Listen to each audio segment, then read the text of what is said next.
Hi, Andrea here.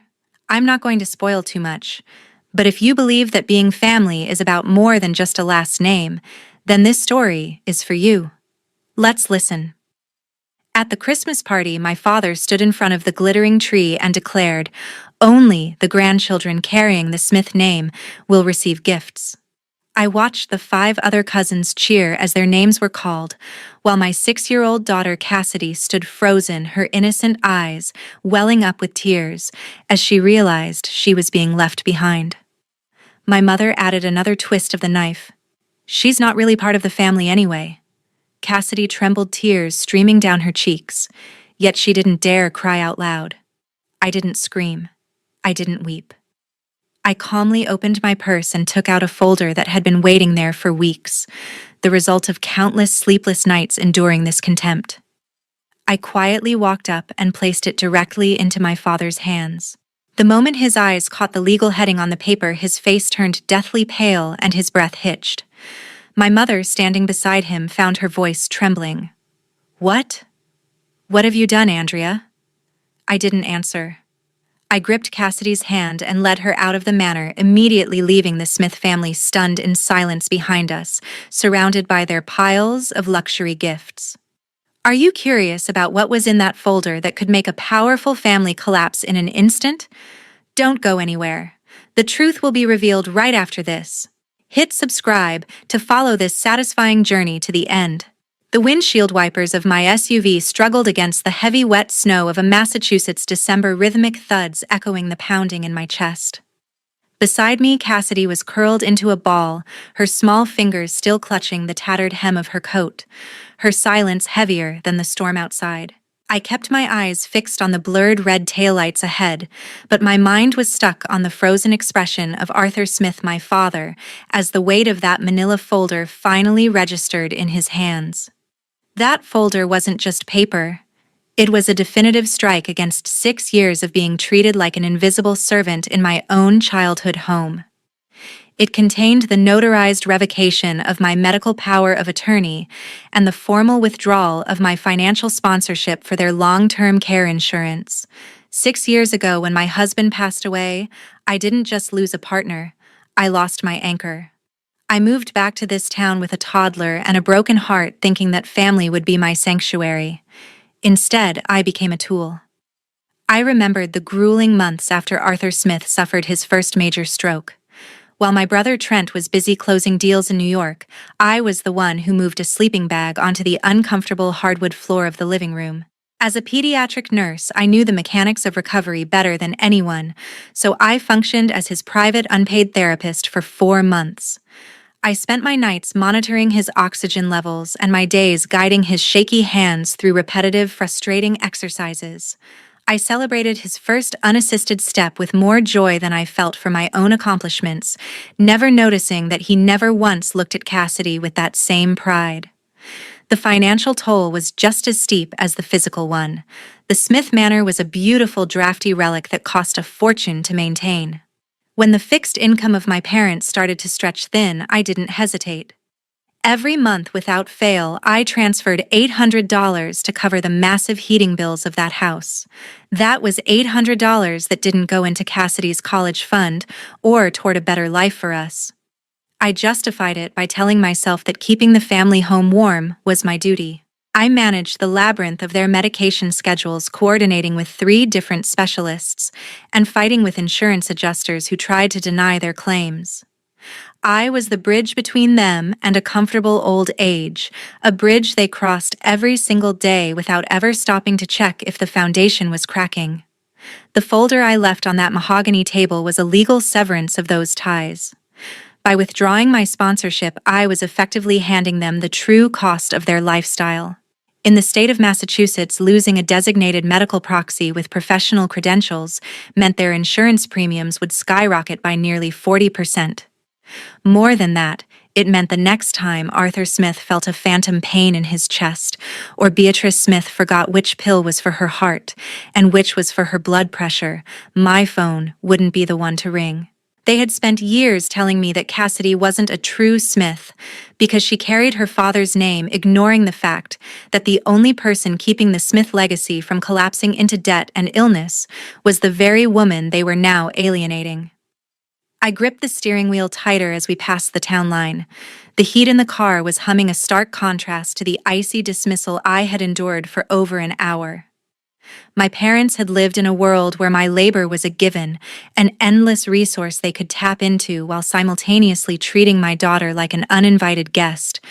They relied on my expertise to keep death at bay and my bank account to keep the lights on, yet they couldn't find a single gift under a 12-foot tree for a 6-year-old girl who shared their blood. That folder was the only language they understood, the language of value, cost, and consequence. As the snow began to pile up on the roadside, I realized for the first time in years that the air felt lighter. I was no longer the daughter who was lucky to be included. I was a mother who was finally choosing her own child over a name that meant nothing but pain. A street lamp's amber glow swept across Cassidy's face, for a fleeting second revealing a vacant stare directed at the frost creeping up the car window. She wasn't crying anymore. She had retreated into that quiet, watchful shell that always made my heart ache. It was a defense mechanism she had perfected over the years, a way to make herself small enough to avoid the sharp edges of a family that never quite found a place for her. As the tires hummed against the slushy road, my mind drifted back to the dozens of tiny, jagged moments that had led us to this final fracture. These weren't loud explosions of anger, but quiet, surgical strikes against a little girl's self-worth, orchestrated by people who claimed to value tradition above all else. I vividly remembered last year's Thanksgiving, a day that was supposed to be about gratitude. Cassidy had spent an entire month learning how to knit from a neighbor, her small fingers struggling with the bulky blue yarn. She wanted to make something special for Arthur Smith, her grandfather. On the day of the dinner, she nervously approached him in his leather wingback chair, holding out a handmade scarf that was slightly uneven but warm. Arthur took it with a stiff, perfunctory nod, barely looking at her. Half an hour later, I walked into the kitchen and froze. He had set the scarf on the counter near the turkey platter. When a spill of grease splattered across the marble, he didn't reach for a paper towel. He picked up Cassidy's handiwork, used it to carelessly wipe the oily mess away, and then tossed the ruined blue fabric into the laundry room corner like a used rag. Cassidy had seen it from the doorway. She didn't say a word. She just turned around and went to sit on the porch in the freezing cold. That was the Smith way, treating anything that didn't fit their mold as disposable. My sister-in-law, Melinda Smith, was the primary architect of this exclusion. Melinda was a woman who lived and breathed for the social standing of the Smith name. To her, Cassidy was a biological glitch, a child who shared the bloodline but carried the wrong surname from a father who was no longer in the picture. I remembered the summer garden party when a professional photographer was hired to take the annual family portrait. Melinda had meticulously coordinated everyone's outfits in shades of cream and navy. When it was time for the grandkids photo, she physically reached out and steered Cassidy toward the edge of the patio. "Just a second, honey," she had said with a smile that never reached her eyes. "This specific shot is only for the grandchildren carrying the Smith name. We need it for the heritage page on the family website. Why don't you go grab a juice box while the real cousins finish up the real cousins?" The words had hung in the humid air like a poisonous fog. Melinda's motivations weren't just about pride, they were deeply rooted in greed. She viewed the Smith estate, the sprawling Massachusetts property, the trust funds, the investments, as a pie that was already sliced thin enough. In her mind, every ounce of affection or recognition Arthur and Beatrice showed Cassidy was a potential threat to her own children's inheritance. If Cassidy was accepted as a true Smith, she might one day be entitled to a seat at the table she was currently being forced to serve. Melinda made sure that never happened, constantly whispering in Beatrice's ear about legal clarity and preserving the core lineage. Every time we visited, I watched Cassidy try to earn her way into their hearts. She would bring her straight-A report cards, hoping for a good job from her grandfather, only to have him ignore her while praising Trent's sons for their mediocre soccer trophies. She would offer to help Beatrice in the garden, only to be told she was underfoot, while the other kids were encouraged to play. The scars of those rejections were invisible, but I could see them in the way Cassidy started to hesitate before speaking, or how she stopped asking for hugs from people who only offered cold shoulders. Melinda and Arthur thought they were protecting a legacy, but they were actually dismantling a family. As I looked at my daughter now silhouetted against the winter dark, I realized that the blue scarf in the laundry corner was the perfect metaphor for our lives there. We were the tools they used to keep their world clean, only to be discarded the moment we became an inconvenience.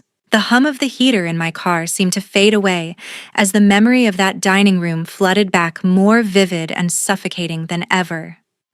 I could almost smell the heavy scent of roasted turkey and expensive pine candles, a fragrance that usually signaled warmth, but that night felt like the stench of a trap closing in. The mahogany table was laden with fine china and sparkling crystal, a stage set for a performance of family unity that was about to crumble. My brother Trent was laughing at some inside joke with his sons, while Melinda Smith leaned back, her eyes scanning the room with the practiced air of a queen checking her subjects for any signs of rebellion. Beatrice sat at the head of the table, her smile tight and brittle as she waited for Arthur to begin the annual distribution of the Smith legacy. "Before we clear the plates," my father said, his voice dropping into that authoritative baritone that usually commanded silence, "I want to take a moment to recognize the future of this family." He stood up, resting his weathered hands on the back of his chair, looking every bit the proud patriarch of an old Massachusetts dynasty. "Christmas has always been about tradition in this house. It's about passing on what we've built to those who will carry our name forward with honor." He paused, his gaze skipping right over Cassidy, who was sitting perfectly still, her small hands folded in her lap.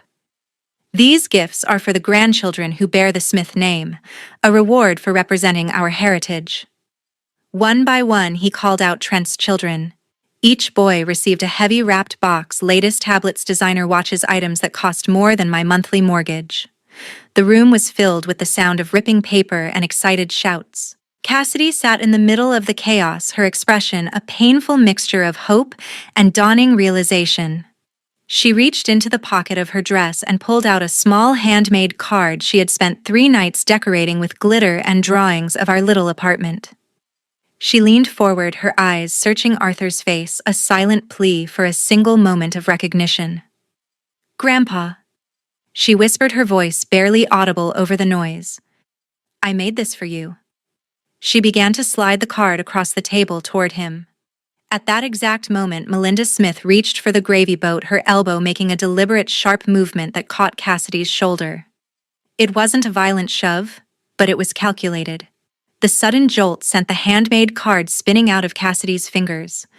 I watched in slow motion as the brightly colored paper landed squarely in a thick, oily puddle of cranberry sauce and gravy that had spilled near the center of the table. The glitter dulled instantly as the liquid soaked through the cheap cardstock, ruining the drawings Cassidy had labored over so lovingly. "Oh dear," Melinda said, her tone dripping with a fake sugary concern that made my skin crawl. "Clumsy hands, Cassidy. Perhaps you should be more careful near the fine linens." She didn't offer to help clean it. She just pulled her arm back, a smirk dancing in the corners of her eyes as she watched the ink bleed across the paper. Cassidy didn't reach for the card. She didn't even look at Melinda. She stared at the soggy, ruined mess on the table, and for the first time, the light in her eyes simply went out. It wasn't the sadness of a child who didn't get a toy. It was the hollow, devastating gaze of someone who finally understood that no matter how hard she tried, she would always be an outsider in this room. She looked at me, and in that silent exchange, I saw the shattering of her childhood trust. She wasn't waiting for a gift anymore. She was waiting for me to be her mother. A cold, crystalline clarity settled over me. I realized that my years of physical therapy for my father, my thousands of dollars spent on their bills, and my endless patience had achieved nothing but the empowerment of their cruelty. I was subsidizing the very people who were systematically destroying my daughter's spirit. My kindness was the fuel for their fire. I reached into my bag and felt the smooth texture of the manila folder. I had carried it for weeks, a dormant weapon I hoped I would never have to use. But as Arthur began to sit back down satisfied with his display of lineage, I knew the time for silence was over. The woman who slept on their sofa to save my father's life died in that moment, replaced by a mother who would burn every bridge to keep her child safe from their coldness. I stood up the chair, scraping sharply against the hardwood, and placed the folder on the table right next to Cassidy's ruined card. The bitter Massachusetts January arrived with a vengeance, bringing a series of deep freezes that mirrored the sudden icy isolation of the Smith Manor. Without the daily rhythm of my presence, the grand house began to feel less like a sanctuary of tradition and more like an expensive failing machine. I had spent 6 years as the silent operator of their lives, and within just 3 weeks of my departure, the gears began to grind to a devastating halt. The first cracks appeared in the very foundation of my father's health. Arthur Smith was a man of rigid habits, but those habits were curated entirely by me. I was the only one who understood the delicate dance of his post-stroke medication, which pills needed to be taken with food to prevent stomach lining erosion, and which ones had to be staggered to avoid dangerous blood pressure drops. Left to their own devices, Beatrice and Arthur fumbled through the plastic organizers I used to fill. By the second week, Beatrice, overwhelmed by the sheer complexity of the prescriptions, accidentally doubled Arthur's dosage of a potent blood thinner while forgetting his heart stabilizer entirely. The resulting side effects were catastrophic. Arthur was rushed to the emergency room in the middle of a Tuesday night, disoriented and suffering from severe internal distress. But the true shock didn't happen in the hospital room. It happened at the billing desk. Because I had officially withdrawn my medical sponsorship and revoked my status as his healthcare proxy, the hospital's finance department triggered a massive audit of his insurance coverage. Without my professional credentials backing his home care plan, the preferred provider discounts vanished instantly. A single night in the observation ward resulted in a bill that reached into the thousands, a figure that would have been a fraction of the cost under my oversight. As the medical crisis mounted, the financial reality of the Smith estate began to bleed into the red. The first utility bill arrived, a staggering $900 for the midwinter heating of that drafty colonial mansion. For 6 years, that bill had quietly vanished from their minds because I had been paying it. Now it sat on the mahogany foyer table, an unpaid omen of things to come. Beatrice reached out to Trent Smith, expecting her golden son to step into the gap I had left behind. After all, Trent was the high-powered lawyer who lived for the Smith name. But Trent's loyalty was built on the assumption that someone else, namely me, was doing the dirty work. When faced with the actual cost of maintaining his parents' lifestyle, his tone changed from arrogant to evasive. "I have my own overhead to worry about, Mom." I heard he told her during a heated phone call that Beatrice later tried to use to guilt-trip me. "I have 2 sons in private hockey leagues and Melinda's country club dues. I can't just throw $800 or $900 a month into a furnace. Andrea was the one who wanted to play martyr. Let her handle it." But I wasn't handling it anymore. When Beatrice tried to call me weeping about Arthur's hospital stay and the disrespectful collection notices, I didn't engage. I simply told her to refer to the documents I had left on the table, the ones that clearly stated I was no longer responsible for their logistics or their debt. The fallout within the house became toxic. Melinda Smith, once the queen of the dinner table, was suddenly faced with the prospect of actually having to care for her in-laws. She had no intention of changing a bandage or monitoring a blood pressure cuff. The Smith heritage she loved to brag about didn't seem so glorious when it involved cleaning up after a sick old man. The family began to devour itself, with Melinda and Trent arguing over who should pay for a professional nurse, and Beatrice accusing them both of waiting for Arthur to die so they could liquidate the estate. The manor, once a symbol of pride, had become a battlefield where the only thing being preserved was greed. The silence from the Smith Manor didn't signify peace. It was the heavy, suffocating stillness that preceded a predatory strike. When the financial and medical walls finally began to close in on my parents, Beatrice Smith didn't respond with reflection or apology. Instead, she retreated into the only defense she had ever known: manipulation. By late February, the desperation to force me back into my role as their unpaid servant reached a fever pitch. Beatrice, knowing that my professional license as a nurse was my lifeline, decided to strike at the heart of my career. She enlisted the help of one of Trent's teenage sons, a boy who was a wizard with digital editing software and had been raised to view me as a traitor to the family name. One Tuesday afternoon, while I was preparing dinner for Cassidy in our quiet apartment, my phone erupted with notifications from my nursing supervisor and a few colleagues I still considered friends. Beatrice Smith had sent an email to the board of the clinic where I worked, attaching a series of grainy, disturbing images. The photos appeared to show me in Arthur's bedroom, my face twisted in anger looming over him with a raised hand, while another shot depicted me stuffing several bottles of his expensive high-end heart medication into my personal bag. It was a calculated professional execution. She wasn't just trying to hurt my feelings, she was trying to ensure I would never be able to work in the state of Massachusetts again.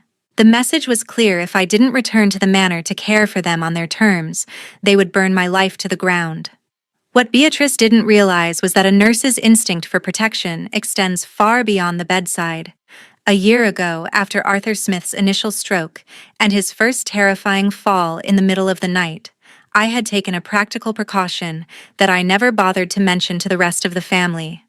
I had installed a discreet motion-activated security camera in the corner of his bedroom, camouflaged near the bookshelf. At the time, my only goal was to monitor his stability and ensure he wasn't lying on the floor helpless while the rest of the house slept. I had the app on my phone, a cloud-based archive of every hour I had spent in that room. I sat at my kitchen table, my hands steady as I logged into the secure server. I didn't just find the original unedited footage of the moments Beatrice had tried to forge. I found something much more powerful. I watched the raw video of the day those theft photos were supposed to have taken place. In the real footage, I wasn't stealing medication. I was carefully inventorying it, checking the expiration dates and cross-referencing them with the hospital discharge papers to ensure Arthur wasn't being over-medicated. My face wasn't twisted in rage. It was etched with the weary, patient focus of a daughter who was doing the work of 3 people for free. But as I scrolled further back through the archives, the camera captured the silent, heartbreaking reality of Cassidy's life in that house. I saw footage I hadn't even known existed. There was a clip of Cassidy shyly walking into Arthur's room with a glass of water, only to have him point toward the door without looking at her, his lips curling in a silent dismissal that made her shoulders slump as she slunk away. I saw Beatrice Smith enter the room after I had left, picking up a drawing Cassidy had left on the nightstand and tossed it into the trash with a look of pure, cold annoyance. The camera had been a silent witness to the years of microaggressions and the quiet erasure of my daughter's existence. I didn't call my mother to plead with her. I didn't scream at Trent for allowing his son to participate in a felony. Instead, I carefully downloaded the high-definition files, the original unaltered footage of the alleged abuse, and the supplementary clips of their emotional coldness. I drafted a single, concise email. I attached the video evidence that proved the photos were a digital fraud, and I copied not just my supervisor, but the Smith family's legal counsel and the entire extended family group chat. I provided the timestamps that showed exactly when the edits had been made.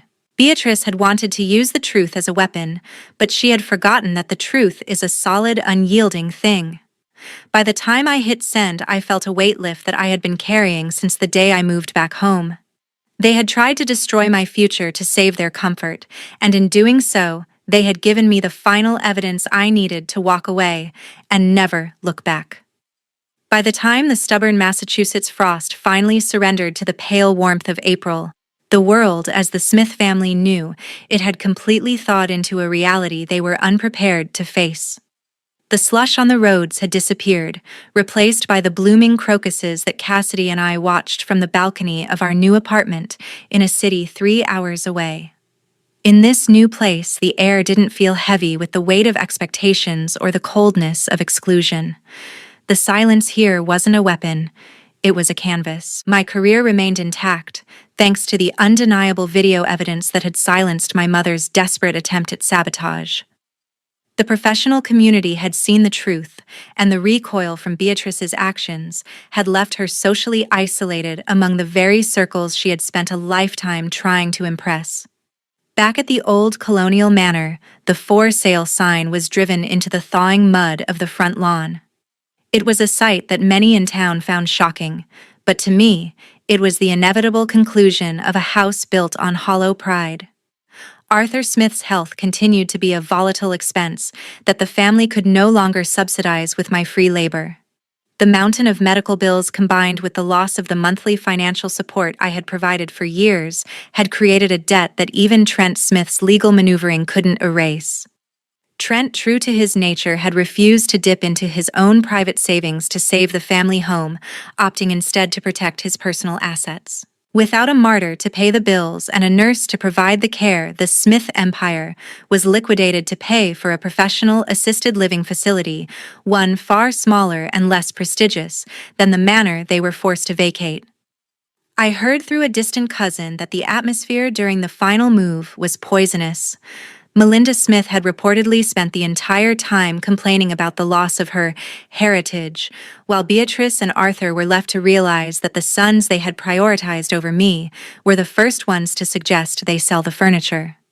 They had chosen a name and a lineage over a daughter and a grandchild, and in the end, that name couldn't provide a single hour of bedside care or a single dollar of genuine support.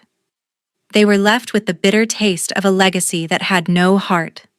For Cassidy and me, the transition was marked by a quiet, profound ceremony of our own.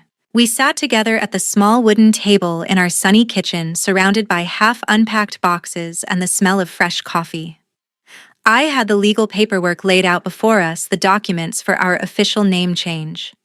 I told Cassidy that she didn't have to carry her father's name if it felt like a reminder of loss, and she certainly didn't have to carry the Smith name that had been used as a fence to keep her out. "You can choose, Cassidy," I whispered, holding her hand. "What do you want the world to call us?" She looked out the window at the clear blue sky, her expression thoughtful and remarkably mature for a 7-year-old who had seen so much. She didn't choose a name based on history or prestige. She chose a word that she said reminded her of the way the sun felt on her face during our first morning in the new apartment. She chose Sterling. To her, it sounded like something bright, unbreakable, and new. Watching her sign her new name with a flourish of her pen, I realized that the greatest victory wasn't seeing the Smith Manor go on the market. It wasn't seeing Trent and Melinda scramble to explain their greed to the rest of the town. The true victory was the look of absolute peace in my daughter's eyes. I had protected her. I had shown her that her self-worth was not a bargaining chip to be traded for a grandfather's approval or a seat at a table that didn't want her. The lesson I learned, and the one I hope stays with anyone listening to this story, is that family is not a status you inherit. It is a bond you earn through consistency and care. A name on a legal document or a drop of shared blood is meaningless if it is used to justify cruelty. Real family is the person who sleeps on a hardwood floor to monitor your breathing after a stroke. It's the person who pays your bills without asking for credit. But most importantly, real family is the one who will burn the most prestigious bridge in town just to make sure a child never has to wonder if they are enough. Cassidy Sterling is enough. She always was. And as we walked out into the spring sunlight together, I knew that for the first time in our lives, we weren't just part of a family, we were home.